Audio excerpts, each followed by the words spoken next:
Pessoal da torcida tricolor, finalmente o vídeo de jogo. O vídeo de jogo de São Paulo e Atlético Goianiense. E o São Paulo foi ao Morumbi enfrentar o Atlético Goianiense com uma desvantagem de 2 gols. Tinha perdido de 3-1. Naquela partida em que Igor Gomes foi expulso, São Paulo ficou com 10. Teve todo aquele desespero, aquela expulsão que podia custar muito caro. Porque aí precisava fazer 2 gols para levar para os pênaltis ou 3, sem tomar nenhum, para que então se classificasse direto. Bom, a essa altura, já que esse vídeo está sendo um pouco mais tarde, vocês já sabem, este é o vídeo de jogo, de um jogo que terminou sim 2-0.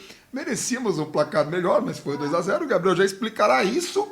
E aí, então, o São Paulo levou a decisão para os pênaltis, passou nos pênaltis, para a alegria de mais de 53 mil torcedores que estavam no Morumbi. E se tinham 53 mil torcedores felizes, nós temos aqui este vídeo, patrocinado por ninguém mais, ninguém menos que OneFootball. o OneFootball. O Gabriel estava meio travado aí, mas o OneFootball, a voz lá do além. A câmera até aqui deu uma desfocada. O melhor aplicativo para você acompanhar o desespero que foi o jogo ir para os pênaltis. E todos os São Paulinos abraçados. A explosão no pênalti do Galo, porque eu quase morri do coração, que ele deslocou não apenas o Morumbi, ele deslocou o planeta Terra de eixo com aquela... Enfim, com aquela batida perfeita, eu não gosto muito, já falei aqui, mas que maravilhoso, que lindo, que calma, que frieza, enfim. O OneFootball você acompanha a batida de pênalti, você acompanha melhores momentos, você é notificado de tudo o que você quiser e também pode evitar algumas notificações, caso não queira, spoiler ali de gol, e ainda por cima pode acompanhar outros campeonatos, escolher o time do coração, assistir o Desliga de Graça, ver tudo isso que eu tô falando de graça, os melhores momentos desta partida e de outras tantas, bastando apenas clicar no link que está na descrição do vídeo ou ali na metade do rosto de Gabriel Perissini, cobrindo os olhos que tudo viram no Morumbi, basta escanear aí. Parecia até que estava incomodando. Isso é muito bom. Como é bom estar alegre no vídeo de jogo, Gabriel. Na coletiva, o Rogério estava explicando as estratégias que ele utilizou, inclusive quando ele perdeu o Gabriel. Aliás, uma contusão aparentemente grave, não sei direito o que vai ser do Gabriel no restante do ano. Aparentemente a cirurgia não vai ser tentada, pelo menos nesse primeiro momento, já está aí no refis. Mas como é que foi a estratégia do Rogério? Só esta edição a gente vai estar sem o Tacticalpedia por problemas técnicos, por isso que atrasou, mas não deu certo. Mas manda bala. Antes da gente começar a falar do jogo, eu tenho uma dúvida, né? Hoje o vídeo sai no dia seguinte, né? A gente tem feito esse formato pelo menos desde do jogo passado, e aí você falou que o pessoal já sabe que o resultado foi... Quando a gente fazia o vídeo um pouco mais cedo, o pessoal não sabia o resultado, eles sabiam pelo vídeo? Não, o pessoal vinha aqui no vídeo para saber o resultado, ficava todo mundo muito curioso, e aí ficava vendo se a gente estava feliz ou triste. Às vezes a Tami entregava, então eu colocava a carinha ali para ninguém saber, porque já via você feliz e falava, o sorriso de Gabriel Perissini. Pelo título também não dá para saber. Não, o título só a gente vai saber em Córdoba. Você vai para lá, não vai? Pô, Precisa ganhar do Del Valle, senão não tem título. Não é assim não. Gente, vamos explicar uma coisa. Foi pra final, ainda não ganhou. Gabriel já tá falando de título. Não zique, Gabriel, calma. Vamos com calma, o título é só se ganhar o jogo lá ou se vier o milagre. Se vier o milagre do Maracanã. Tá. Bom, dito isso, o Rogério abre mão dos 3 zagueiros, né? E tenta colocar os jogadores com o maior... Primeiro, com o Alisson, ele ganha mais intensidade do time, com a bola e sem a bola. Com o Patrick, ele ganha força pelo lado esquerdo. A gente já vinha falando há muito tempo o quanto era o lado mais fraco do Atlético Goianiense em termos de marcação, e o São Paulo, naturalmente, já vinha com muita força pelo lado esquerdo quase que durante toda a temporada. Ele se arrisca, esse é o primeiro ponto. Ele tira o zagueiro, mantém a força pelos laterais, o Reinaldo continuava sendo ali um construtor na parte ofensiva ali pelo lado esquerdo, Patrick, Nestor fazendo aquelas ultrapassagens que a gente já está acostumado, muita força daquele lado, o Igor Vinícius continuava sendo um desafogo pelo lado direito. A diferença é que São Paulo não jogava com 3 zagueiros para liberar tanto assim os alas. São Paulo jogava só com 2 homens, muitas vezes para fazer essa saída de bola, quem recuava para o São Paulo manter uma saída com 3 homens era o volante, começou sendo o Gabriel Neves, depois passou a ser o Pablo Maia. Quando era o Rafinha, São Paulo às vezes também jogava muito com uma linha de 4, quando o Rafinha é um dos laterais, ele virava ali quase que um terceiro zagueiro para o São Paulo fazer essa construção. Dessa vez foi com um dos volantes. E aí o São Paulo manteve essa força pelos lados do campo, e aí do meio para frente via um Nestor e um Luciano muitas vezes alinhados na construção da jogada, e você tinha o Caleri um pouco mais à frente. Em algumas oportunidades, às vezes o São Paulo, no início de construção, você via um time distribuído quase que num 4-2-4, quando o Reinaldo ainda estava numa primeira fase ali, os zagueiros do São Paulo quase que o primeiro tempo inteiro jogaram da linha do meio de campo para frente, aí você às vezes tinha o Reinaldo fazendo a construção mais atrás, Nestor e Patrick mais avançados ali pelo lado esquerdo, Igor Vinícius ainda não tinha gerado tanta profundidade, tinha o Alisson por ali também, o São Paulo atacando muito mais pelo setor esquerdo, aí você vinha Nestor e Pablo, às vezes, um pouco à frente dessa linha, com o Luciano numa fase mais à frente, mais próximo do Caleri, Alisson e Patrick bem abertos. O São Paulo tentou muito esse jogo pelos lados do campo. Foi a principal força do time, explorar essa força do Atlético Goianiense e gerar essa pressão, esse incômodo. Agora, dito isso, com a bola, mais do que tirar um zagueiro, colocar jogadores abertos, explorar o lado ruim do Atlético Goianiense, o São Paulo melhorou e se arriscou sem a bola, que era algo que a gente já esperava, era algo que a gente até torcia para que acontecesse, porque o São Paulo sabia fazer essa marcação-pressão, já tinha feito essa marcação-pressão em várias oportunidades. O Caleri ele exemplifica muito bem essa marcação-pressão, porque geralmente ele recuava, os jogadores, os zagueiros adversários, quando trocavam passe, ele ficava de frente para esses zagueiros, né? Ficava mais ou menos ali no meio de campo, no círculo central, deixando os zagueiros trocarem passe. No máximo que ele fazia era pressionar um pouquinho para condicionar os zagueiros a saírem jogando pelo lado, aí o São Paulo encaixotava um pouquinho ali pelo lado, vinha um lançamento longo, tudo bem. Dessa vez o Caleri esquece a bola, muitas vezes, larga, não fica ali só cercando, e ele vai marcar o zagueiro que não tem a bola. Ou seja, você não permite que o adversário saia tocando. Você dá o campo para frente para ele, mas você não dá a possibilidade do Atlético tentar cozinhar o jogo. O Atlético tentou fazer isso uma vez, o São Paulo não deixou no primeiro tempo, de troca passe, tira a velocidade do jogo, vamos tentar ficar com a bola um pouquinho, vamos tentar fazer passar o tempo aqui com a posse, troca de zagueiro para volante, para lateral, aqueles passes para quebrar um pouco do ritmo de jogo. O São Paulo não deixou. Então, esse posicionamento sem a bola e essa marcação-pressão que o time fez foram fundamentais para que o São Paulo recuperasse a bola rápido, volta a pressionar, recupera a bola rápido, volta a pressionar. O primeiro desarme do jogo eu acho que é do Luciano, no campo de ataque, inclusive, que mostra um pouco do que a gente vem falando. O São Paulo sai na frente logo aos 4 minutos, mas antes dos 4 minutos, já tinha desarmado a bola no campo de ataque, já tinha visto o Caleri incomodar zagueiro, já tinha visto o Atlético Goianiense não ter sossego e não ter conforto no jogo. O São Paulo foi um jogo em que fazia tempo, que na verdade que não acontecia, mas esse jogo é um pouco de equilíbrio, porque assim, fazia tempo que não acontecia tantos cruzamentos. O São Paulo abusou de cruzamentos no jogo de ontem. Agora, eram cruzamentos que muitas vezes machucavam o Atlético Goianiense, que gerava vantagem para o São Paulo. O São Paulo teve algumas cabeçadas com liberdade desperdiçadas, fez um gol assim anulado, bem anulado, o Caleri faz falta. Numa dessas jogadas, salvo engano, o gol do primeiro gol do Patrick é um cruzamento que a bola passa por todo mundo, vai sobrar lá do outro lado, até o Luciano finalizar, dar o rebote do Renan e o Patrick fazer o gol. O segundo gol é de um cruzamento excelente do Alisson, e aí a gente tem que identificar um pouco, porque além de você machucar o adversário, o São Paulo jogando pelos lados muitas vezes criava cenários para cruzamentos mais direcionados. Não era aquele cruzamento que você ia para a linha de fundo, pega aí, joga de qualquer jeito, e tá lá os Caleri brigando com 15 zagueiros. Não era isso. O Nestor dá um cruzamento para o Luciano, o Nestor fez uma boa partida, o Nestor dá um cruzamento para o Luciano, que o Luciano perde ali um pouquinho no tempo da bola, já no segundo pau, quase dentro da pequena área, que é uma jogada inteira trabalhada e ele só tira o peso da bola e ele praticamente dá um passe para o Luciano. Vai contar como cruzamento, mas era uma jogada que foi trabalhada e terminou com... Era um cruzamento muito mais direcionado. O cruzamento do Alisson,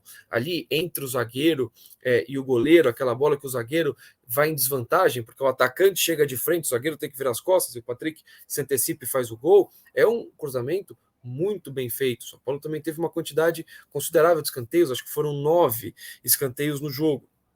Naturalmente, a tendência é que virem cruzamentos. O São Paulo ganhava essas bolas de cabeça, muitas vezes. Diego teve oportunidade, eu acho que outra foi do Caleri já no segundo tempo, não lembro, um cruzamento do Igor Vinícius lá no segundo pau, não lembro quem cabeceou a bola. Mas assim, era uma estratégia que, quando você não tem ideias, aí você faz a esmo, ela é criticável. Agora, no momento em que você estava conseguindo sufocar o adversário, pressionar, dificultando a marcação do adversário com essas movimentações do Luciano, que ora estava mais próximo do Caleri, ora estava mais próximo do Nestor, do Alisson pela ponta, do Patrick pela ponta, da infiltração do Nestor, desse lado esquerdo, triangulando muito bem, e de uma saída de jogo muito efetiva dos zagueiros e de algumas boas inversões, aí faz sentido que você continue treinando, porque era uma estratégia que vinha dando certo. O São Paulo vinha criando dessa maneira. E essa acabou sendo, eu acho que a tônica do jogo. Um lance exemplifica bastante, o Atlético Goianiense consegue trocar 3 passes no campo de defesa, vem um lançamento longo nas costas do Reinaldo, enquanto o São Paulo é em transição defensiva. Você via 4 ou 5 jogadores do São Paulo no campo de ataque, ali já voltando num trote um pouco mais devagar, e que já tinham ficado para trás, porque o São Paulo sabia que precisava se arriscar, sabia que precisava subir muito essa marcação. Quando isso era feito, ou caso isso fosse feito de uma maneira equivocada, deixaria espaço, o São Paulo ficaria extremamente exposto, o São Paulo se arriscou um pouco, e conforme o tempo foi passando, naturalmente os jogadores vão cansando, você não consegue manter esse nível físico lá em cima, essa intensidade, manter essa estratégia o jogo todo. O São Paulo conseguiu fazer um gol muito cedo, criou oportunidades para fazer outros, não conseguiu, perdeu. Foi mais um jogo em que as finalizações ficaram aquém da quantidade de chances que o São Paulo criou, mas o São Paulo fez o suficiente para pelo menos levar o jogo para os pênaltis. Eu acho que essa foi a tônica da partida. Pressão, recuperação e a saída rápida com os zagueiros, com o jogo sendo construído também pelos lados do campo. E aí então tem alguns pontos só que eu queria destacar para deixar uma coisa muito clara. Essa marcação diferente do Calera era justamente que eu ia chamar, que o Rogério explica na coletiva, né? E é uma coisa que São Paulo arrisca, mas é bom ter essa arma, porque há muito tempo eu venho falando da versatilidade do Rogério. O Rogério, esse ano, ele vem se mostrando mais versátil, ou talvez ele tenha que ter gastado mais estratégias do que talvez eu tenha visto na carreira dele toda como técnico. E eu acompanhei um pouco da carreira do Rogério, mesmo no Fortaleza, no Flamengo, no Cruzeiro, por curiosidade, pela admiração que eu tenho pelo atleta ídolo, né, que ele construiu ali. Então sempre saiu alguma notícia, eu ia ler alguma coisa, né, como é que ele lidava com o grupo e tal, como é que ia amadurecendo. Sabia que um dia a chance dele voltar era muito grande, mas eu comentei disso. A gente passou pelo Palmeiras na Copa do Brasil com 13 desfalques.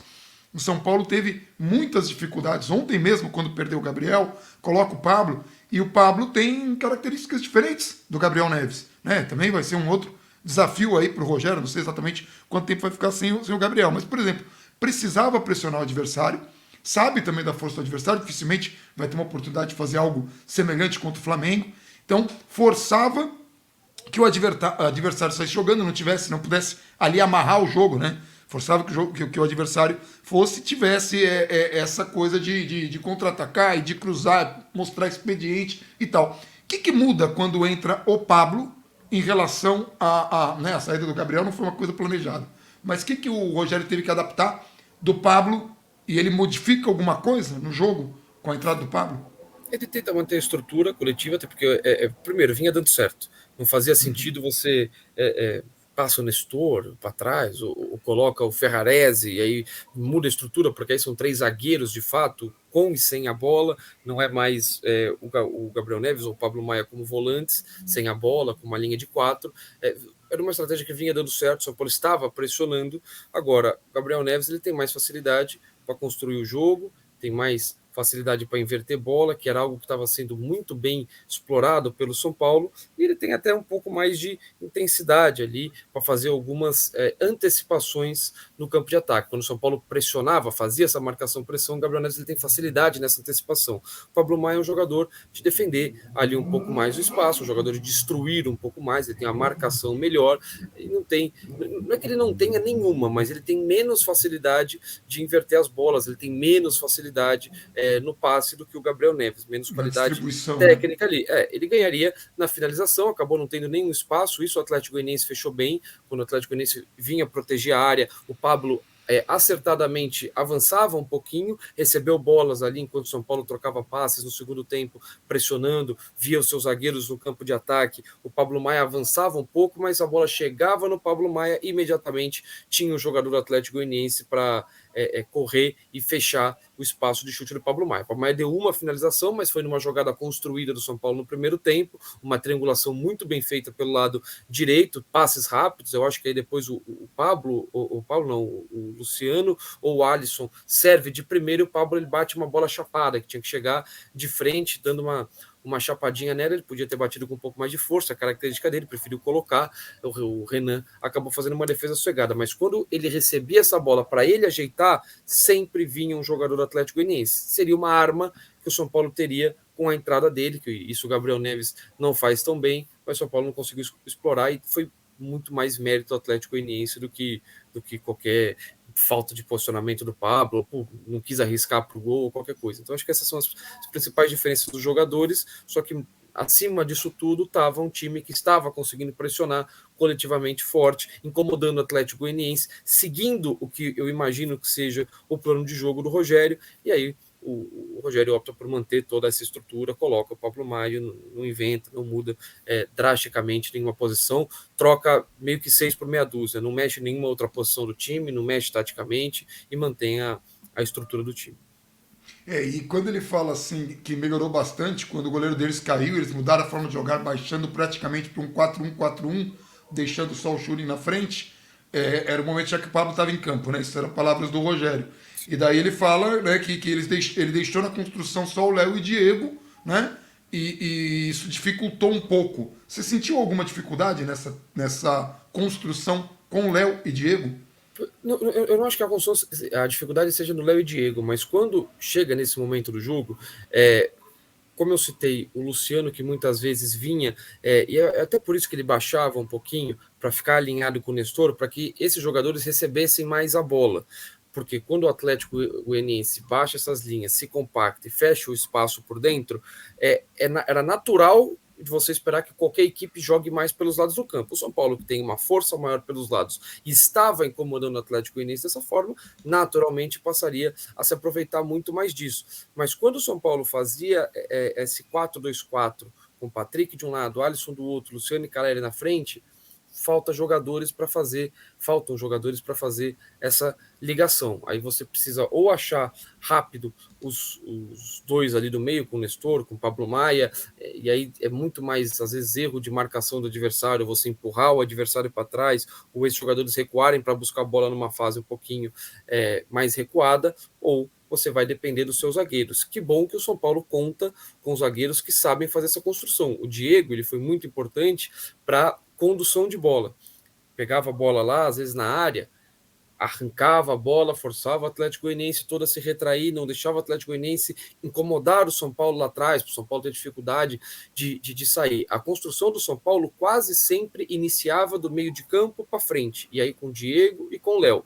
Quando o São Paulo tinha força e levava vantagem pelo lado esquerdo, o Léo tinha preferência de jogar essa bola no Reinaldo, de jogar essa bola no Nestor ou de jogar essa bola no Patrick. O Diego, do outro lado, tentou uma ou outra inversão de bola, uma delas até ficou meio curta para o Patrick no segundo tempo, ou começar o jogo ali com o Igor Vinícius, com o Pablo Maia, ou diretamente no Alisson. Mas o São Paulo, pelo menos assim, o São Paulo não explorou tanto, né?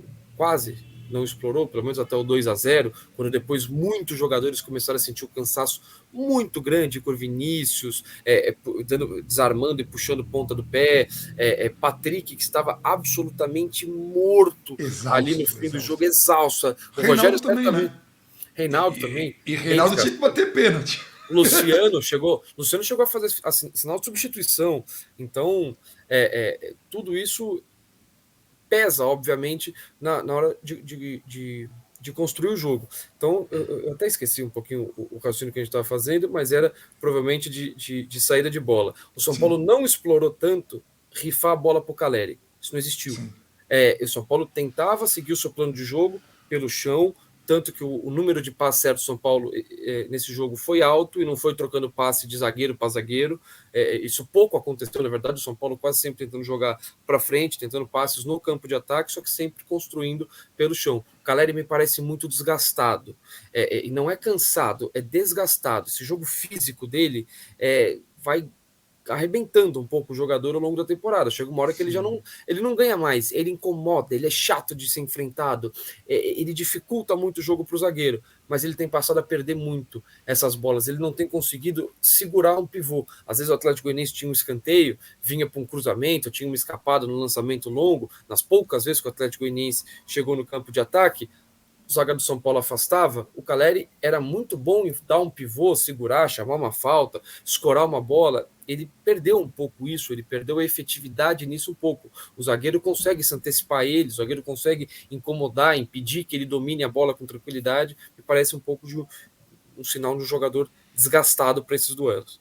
Que é uma coisa que a gente até comentou várias vezes aqui, desde daquela conversa que a gente teve com o Carlinhos Neves, né? Que o jogador, quando tem pouca rodagem, caso até do Caleri, e no caso dele ainda tem esse jogo físico, o jogador vai ter hora que ele não vai conseguir render, ter o mesmo potencial, porque tem um desgaste físico. Né? Jogos repetidos, decisão, decisão, quarta domingo, quarta domingo, quarta domingo, e é tudo jogo que depende, vamos lembrar, alguns desses jogos que eu citei, quarto domingo, e eu só estou comentando isso porque entrou no jogo de ontem, isso tudo que a gente está falando entrou no jogo de ontem, era essa bola rifada para o Caleri brigar. Então isso aumenta o desgaste do cara. A gente já viu o jogo do Caleri sair arrebentado de campo, mas sempre com a mesma entrega. Ontem, nesse aspecto, ele foi um pouco mais poupado. Não quer dizer que no próximo jogo ele não vai estar desgastado, que ele já está sarado, não. O jogo foi desgastante para todo mundo. Né? E aí eu ia te perguntar, em relação às penalidades, a gente teve ali o Reinaldo, os três batedores né, principais de São Paulo, Reinaldo, o Luciano e o Caleri. Agora talvez haja uma inversão aí nessa ordem, não sei, porque o Luciano perdeu de novo, bateu um pênalti outra vez, um pênalti ruim, mas também não achei que o Caleri bateu bem. Você acha que pode, na cabeça do Rogério, mudar alguma coisa nessa questão de cobrança, num jogo que o Reinaldo não esteja?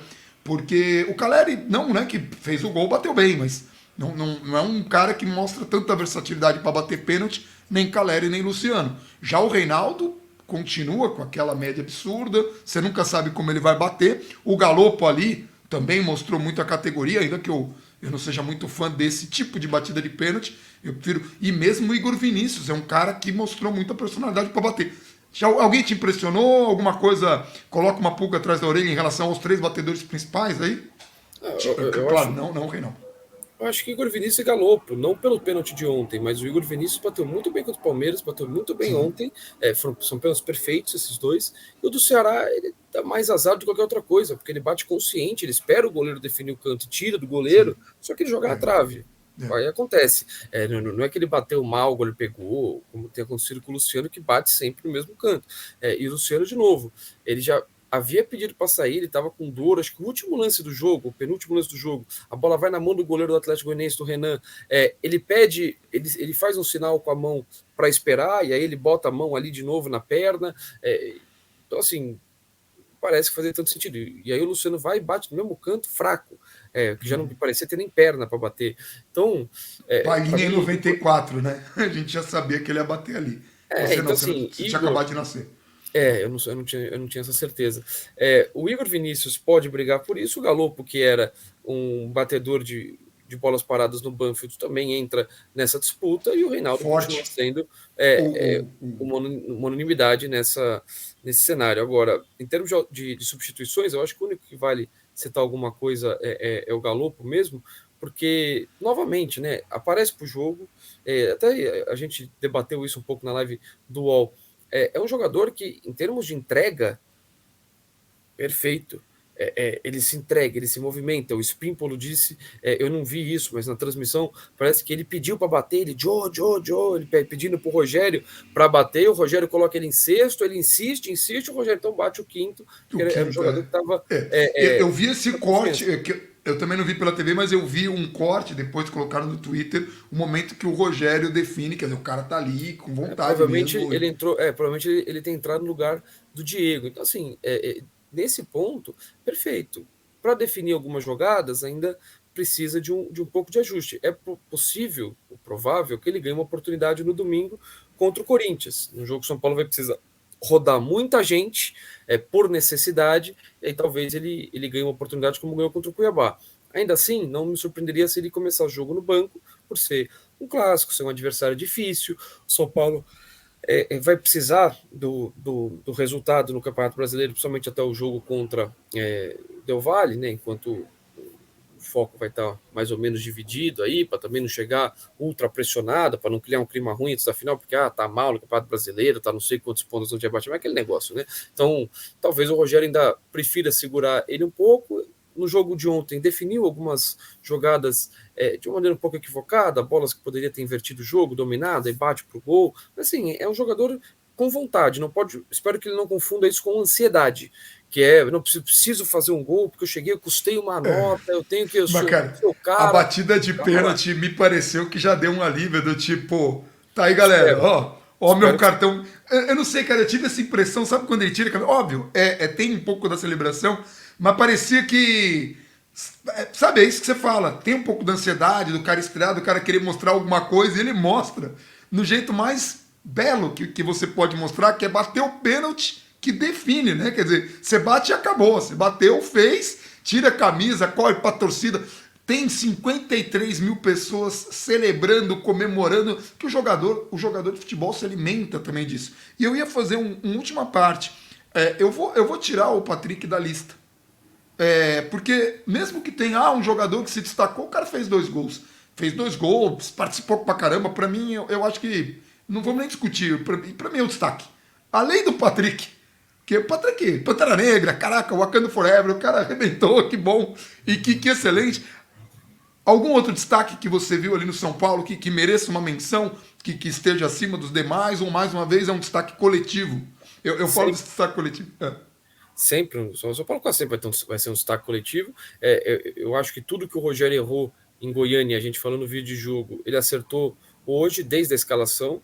A gente comentava lá na arquibancada, não, a escalação não, ela tá correta, faz sentido, vai arriscar e a gente vai ter que ver em campo como é que isso funciona.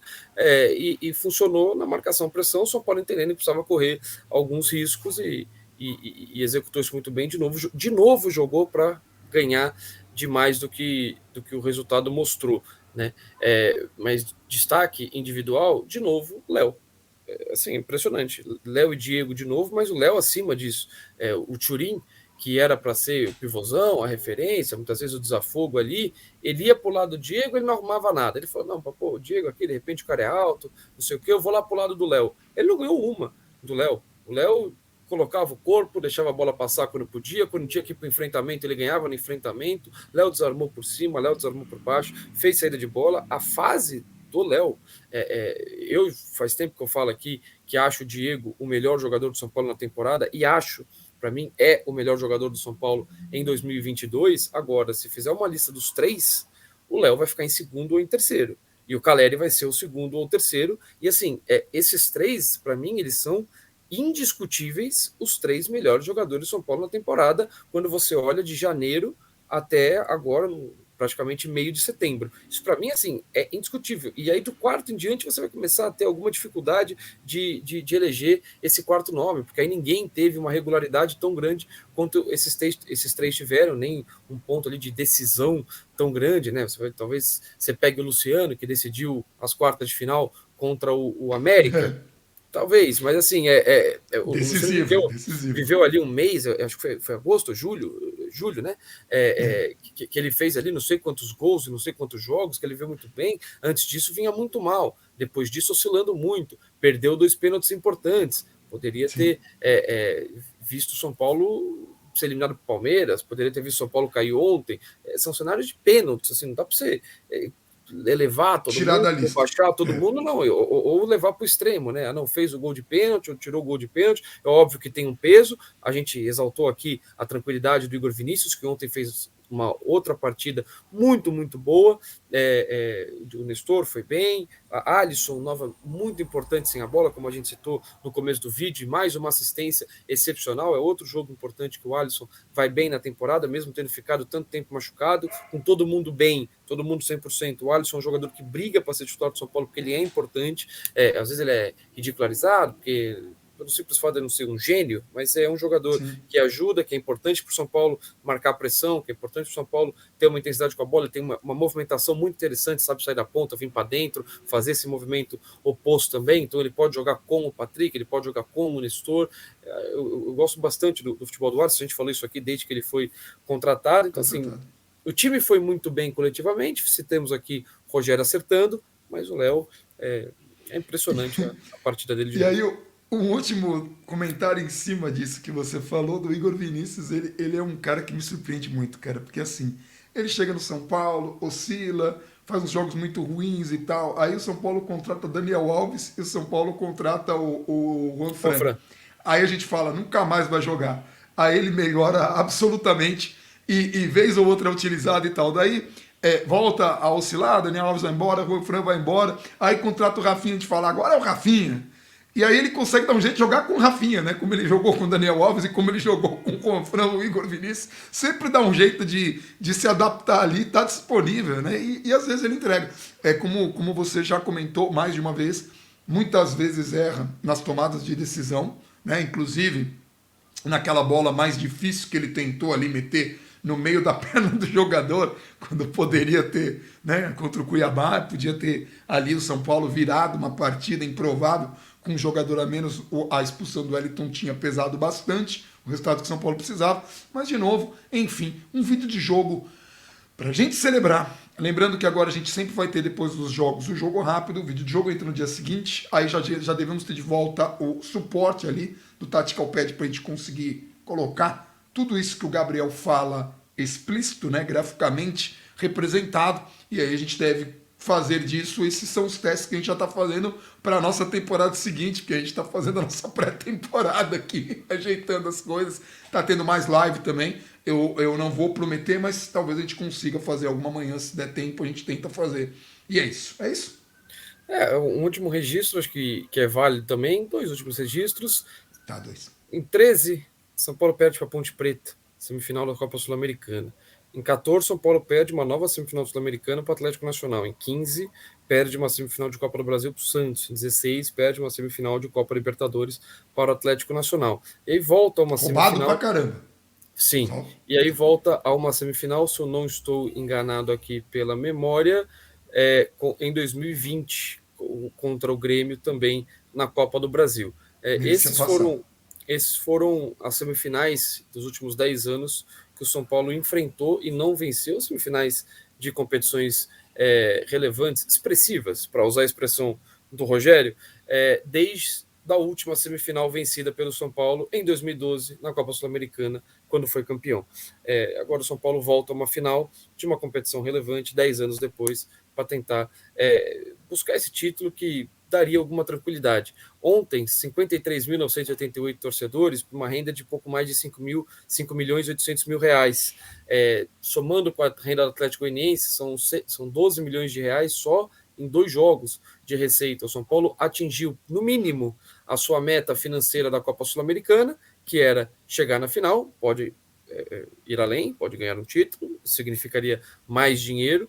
Atingiu a sua meta no Campeonato Paulista, superou a sua meta na Copa do Brasil. Não atingirá a sua meta no Campeonato Brasileiro, vai ficar aquém, mas aí talvez financeiramente a Copa do Brasil deve pagar a diferença do Campeonato Brasileiro. A obrigação do São Paulo é colocar a casa em ordem. Além, obviamente, já falamos aqui do dinheiro do Antony. A obrigação do São Paulo, Antony, Casemiro, essas coisas todas, a obrigação do São Paulo é colocar a casa em ordem. Colocar a casa em ordem, ponto. Isso é uma obrigação. Até porque, assim, né, em termos de gestão, essa aqui já se considera uma gestão ótima, fazendo o que vinha fazendo, imagina agora que está com dinheiro, né? Assim, com dinheiro nessa temporada, não é que São Paulo está com dinheiro para, estamos rico, não é isso. Mas imagina agora que entrou um monte de dinheiro inesperado, receita de bilheteria altíssima, competições atingiram o seu nível ali programado e entrou um dinheiro que você não estava esperando e pode entrar ainda mais se o São Paulo for campeão da Sul-Americana. E entraria mais dinheiro de marketing, entraria dinheiro de premiação, entraria dinheiro de absolutamente tudo. A obrigação é você se colocar, você organizar a sua casa. Isso é o mínimo. O mínimo. E assim, dar um passo muito importante nesse processo de reconstrução do clube.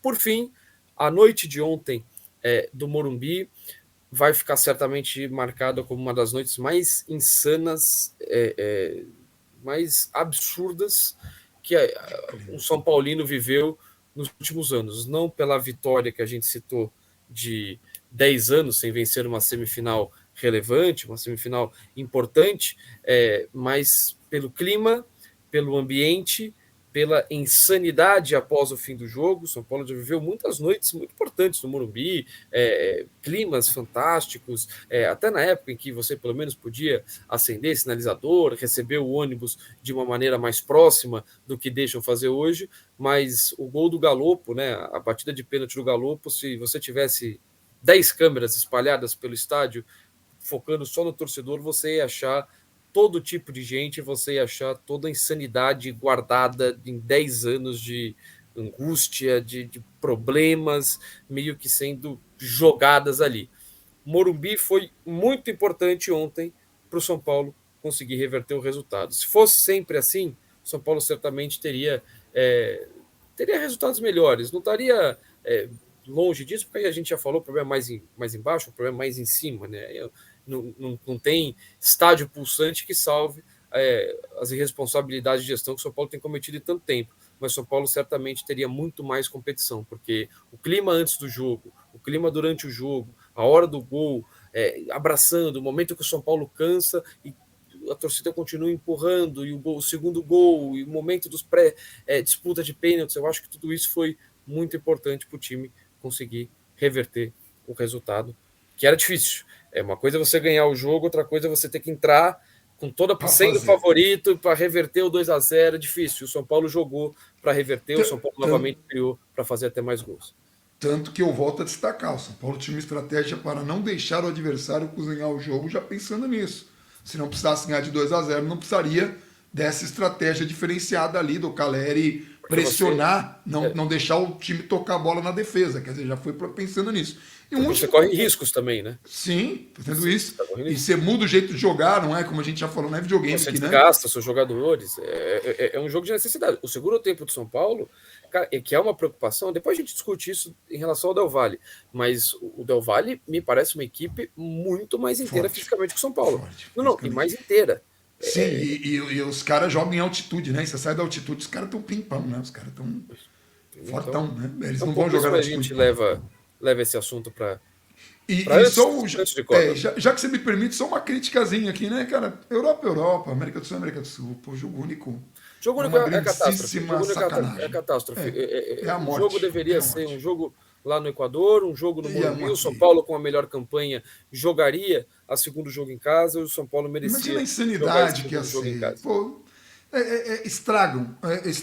Gostam de imitar o que não deveria ser imitado, deixam de imitar o que deveria, né, ser aprendido e aplicado, mas tudo bem.